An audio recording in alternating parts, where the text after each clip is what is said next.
Триває програма «Саба» на телеканалі АТR. Мене звати Єлизавета Цереградська. Перш ніж почати розмову з нашою наступною гостю, давайте подивимось про цей день в історії і потім я представлю, будемо вітати гостя.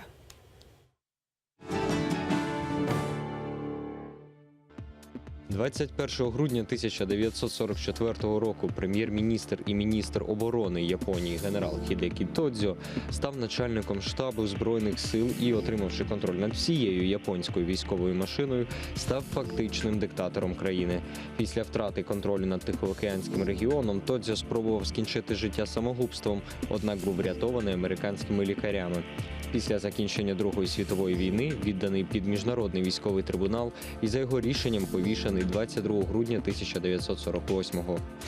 Цього дня 1948 року у Празі відбувся 100-тисячний мітинг на підтримку комуністів, що стало початком масових політичних акцій, в результаті яких через кілька днів президент Чехословаччини Едвард Бенеш був змушений прийняти відставку 12 міністрів і доручити прем'єр-міністру Клементу Готвальду формування нового уряду, у якому комуністи отримали більшість. 21 лютого 1965 року у Нью-Йорку членом організації «Чорні мусульмани» вбито Малкольма Ікс, американського релігійного діяча, борця за права афроамериканців. 21 лютого 1972 року на запрошення лідера Компартії Китаю Мао Цзедуна президент Сполучених Штатів Річард Ніксон прибув до Пекіна в рамках першого офіційного візиту президента Америки до Китайської Народної Республіки. Незважаючи на те, що Сполучені Штати на той момент не визнавали комуністичний уряд країни, тижнева зустріч, ретельно підготовлена радником з національної безпеки Генрі Кіссінджером, привела до повороту політики Китаю в бік Заходу і виведення американського контингенту з Тайваня. В цей день 1992 року Рада безпеки ООН прийняла резолюцію про направлення до Югославії миротворчого корпусу для контролю за дотримання перемир'я і для захисту цивільного населення на території колишньої Югославії.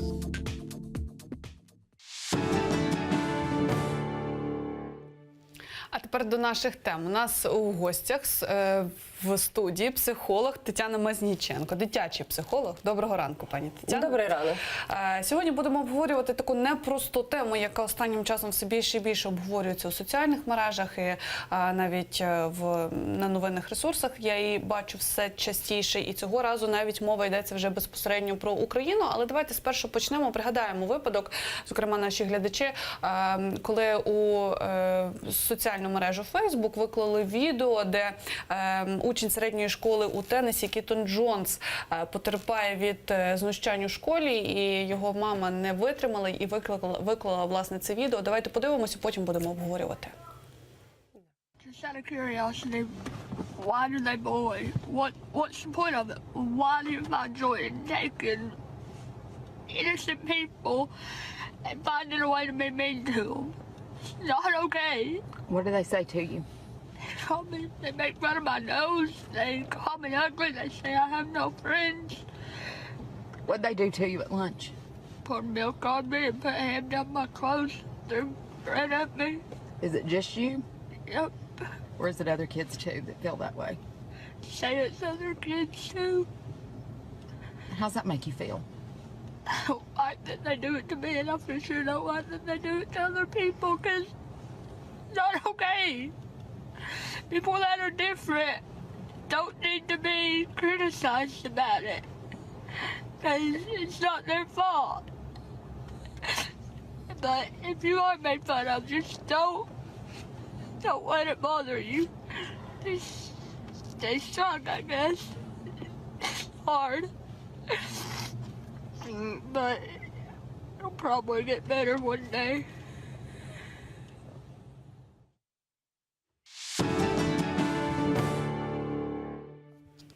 Власне, такий випадок стався в Америці, і разом з тим в Україні, на жаль, також є подібні випадки, і навіть дійшло до інсульту учня 5 класу. Це родина переселенців з Донбасу в Дніпрі. Його учні класу, де він навчається, однокласники довели, власне, до такого стану, до інсульту. Ну, відповідно, там зараз триває розслідування цієї справи, власне, чому так сталося. Так, була був звільнений з посади директор цієї школи. Не зрозуміло, власне, чому було таке ставлення, тому що родина багатодітна і також ще багато питань виникає, але факт лишається фактом. Таке поняття, як булінг, воно є, воно живе і випадки все частіші. Давайте дамо дефініцію, визначення, що таке булінг і, власне, ваше бачення цієї проблеми. Так, здравствуйте. На самом деле буллинг был всегда. Просто об этом не говорили. Да, может, если говорили где-то дома тихо, пытались как-то решить этот вопрос с ребенком. Буллинг – это непосредственно агрессия.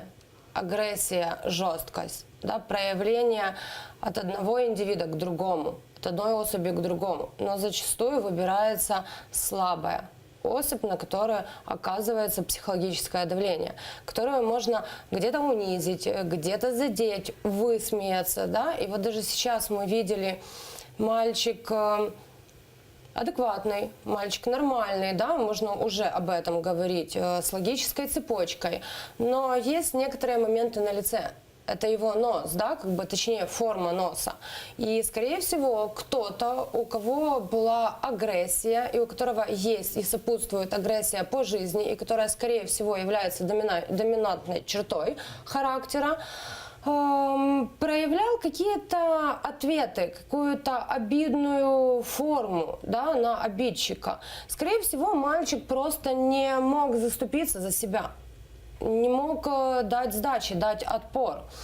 И это началось, естественно, развиваться.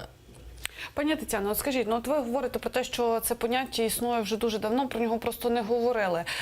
Чи є різниця між тим, що було раніше, і тим, що є зараз? Тобто, чи не більш жорстокішими стали діти? Конечно, есть. Есть. Намного более жестко это проявляется, намного это более жестокіше, да, чем было раньше.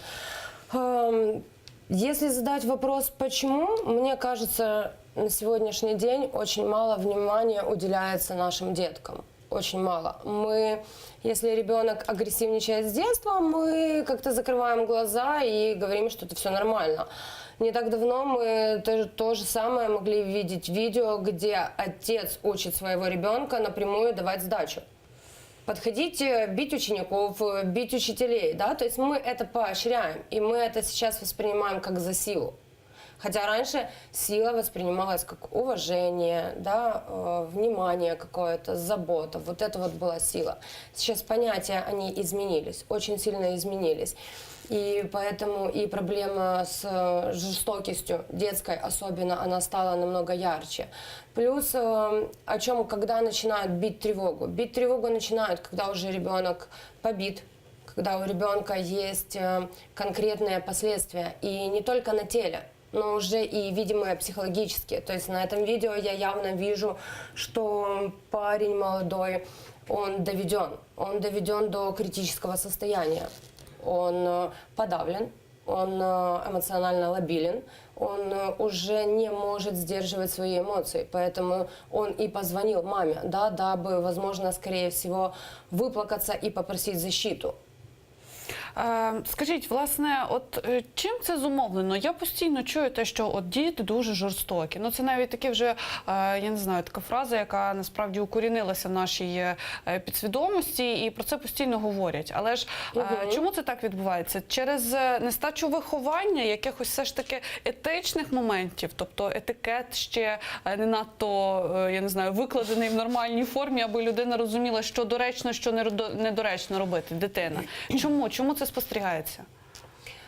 Сейчас очень много детей, которые мало с кем общаются, социально не адаптированы, у которых происходит даже эта агрессия в интернете. Посмотреть игры, которые они играют в интернете, это нападения, это атаки. Мало кто играет в какие-то логические игры, да? Мало кто играет в стратегии.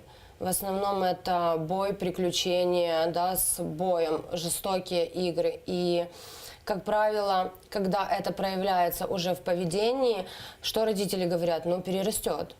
Да, заместо того, чтобы брать ребенка, вести к психологу, искать причину, работать с ним и заниматься непосредственно, в первую очередь, родителям. У нас, к сожалению, родители сейчас все, правда, очень заняты. Нельзя сказать, что не хотят заниматься с детьми. Хотят. но, к сожалению, не хватает времени. У нас проснулись, побежали, прибежали. Да, помимо этого еще очень много других дел. То есть дети предоставлены сами себе. Раньше, 20-30 лет тому назад, дети тоже, можно было сказать, предоставлены были сами себе. И многих даже воспитывала улица. Но, правда, такой агрессии не было. Почему? Даже игры были другие. Да, кто-то бегал, играл в сыщики-разбойники, кто-то в квача, и это был определенный выплеск злости, адреналина, агрессии. Сейчас вся злость выкладывается, как ее могут выплеснуть дети, это пройти тот или иной уровень в какой-то определенной игре. Все. И дети социально не адаптированы таким образом. Когда они приходят в социум, в садик, в школу, они пытаются с этим что-то делать, но, к сожалению, и тут у нас есть момент, у нас не хватает педагогов, у нас не хватает психологов. У нас есть психологи в школе, по факту они есть, но один психолог в школе на 300 детей, да он никогда не справится.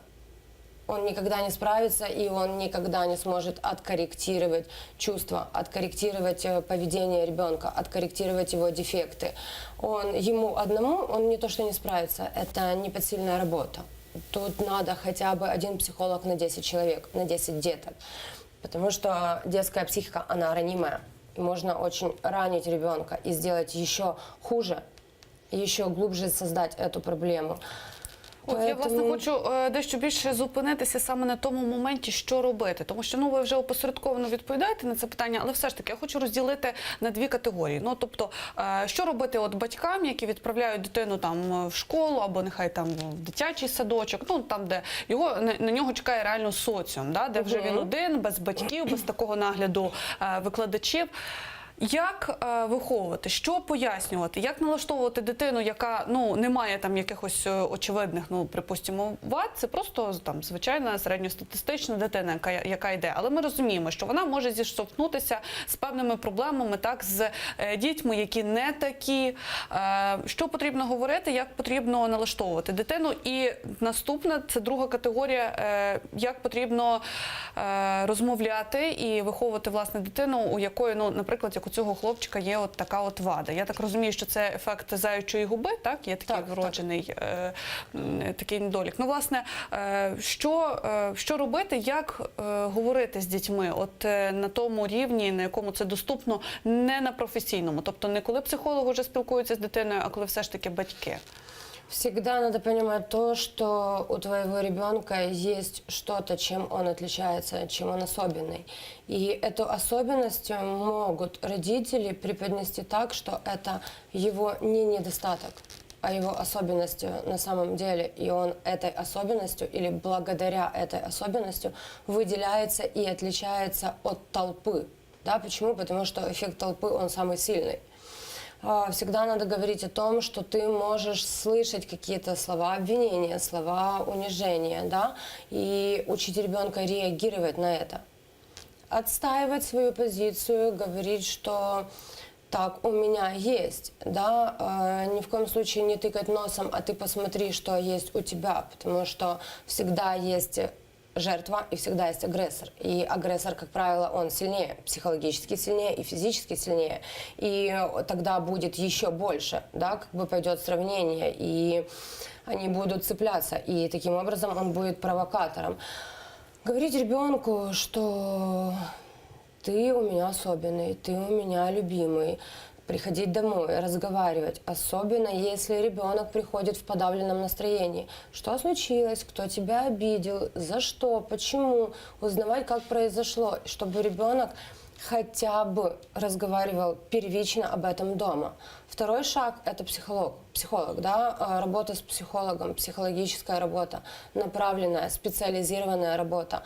Не просто психолог в школе, который, извините, за свою зарплату не станет этого делать, потому что это тяжелая работа. Работать с психологом, чтобы родители работали. Тем более законодательство Украины у нас до 16 лет запрещает работать с детьми отдельно, без присутствия родителей. То есть, чтобы это было комплексно, чтобы туда ходили родители, подключать самых близких родственников. И, соответственно, родителям приходить в школу. Не смотреть дневник раз в месяц или раз в неделю по истечении этой недели, приходить, интересоваться, да, поддерживать. Ну и в-третьих, если с этим можно что-то сделать, слава богу, на сегодняшний день у нас развита медицина. Пробовать, конечно же, с этим что-то делать. Можно изменить. Попробовать это скрыть, завуалировать, приукрасить, да, медицински, в крайнем случае, да, сделать какую-то косметическую процедуру, и вид уже будет немножечко другой. Ну, а в свою очередь, соответственно, если учителя понимают, что такой ребенок есть в классе, в школе, они должны работать со всей остальной группой. А в особенності, якщо вони бачать, що є агресори. Мені здається, що от напевно з цим найбільше проблем, тому що той рівень викладачів, я не можу сказати от конкретно зараз, що відбувається у школах, хоча я там маю молодшого брата, де немає в класі таких проблем, але разом з тим, мені здається, що оце от надбання пострадянське отих вчителів, да, старої якоїсь системи, вони не надто приділяють цьому увагу, Ні, звісно. не акцентують на цьому, але Звісно, ні. принаймні ми робимо висновок, що в будь-якому разі треба постійно приймати участь у житті дитини, цікавитися, не відпустити все, нехай пливе за течією. Причому 24 часа в сутки. Да. Так. І ще в мене наступне запитання, мало часу лишається до кінця ефіру, але все ж таки є такі випадки побиття дітей за те, що вони не такі і так далі. У випадку, якщо все ж таки це сталося, і якщо визначили жертву, ми також розуміємо, що покарання для дитини, воно не поб'єш її так само, це не око за Не око, поб'єш, да. не посадиш кудись і таке інше. Як, знову ж таки, справитися з цим і навіть в подальшому залишатися в цьому оточенні і себе якось тримати в рамках? Ну, тобто, що потрібно робити? Як для однієї, так і для другої сторони. Для детей, конечно, вряд ли ты что-то сделаешь в такой ситуации, тут больше для родителей. И не административный штраф, как у нас принято, а принудительные психологические работы, где родители будут знать, что если они не отведут своего ребенка и с этим что-то не сделают, тогда будет ответственность другая, родителей, потому что, правда, это все ложится на плечи родителей. То есть тут больше внимания на психологический уклон. И неважно, это частный психолог, либо это школьный психолог. Везде это можно сделать. Но для того, чтобы, знаете, как у нас говорят, рыба гниет из головы, к сожалению, так оно и есть. Обращать внимание, набирать квалифицированных специалистов, квалифицированных психологов, преподавателей. И если это частные школы, в частных такого происходит немножечко меньше, да, потому что там и классы меньше. Дети разделены по категориям, дети разделены по социальному статусу, дети разделены по группам. Все-таки этому необходимо уделять внимание. Но для того, чтобы этому уделять должное внимание, мы сами должны быть в этом заинтересованы. К сожалению, мы взрослые не очень всегда этим заинтересованы. Легче откупиться, легче закрыть глаза, да, легче завести щоденник для оцінок. Но на самом деле проблему изнутри это не решит. Я вас зрозуміла. Дуже дякую вам за ваші відповіді. З дитячим психологом Тетяною Мизніченко ми спілкувалися. Ми зараз перервемося на декілька хвилин, після чого в нас у студії буде спортсмен. Буде цікаво. Не перемикайтесь.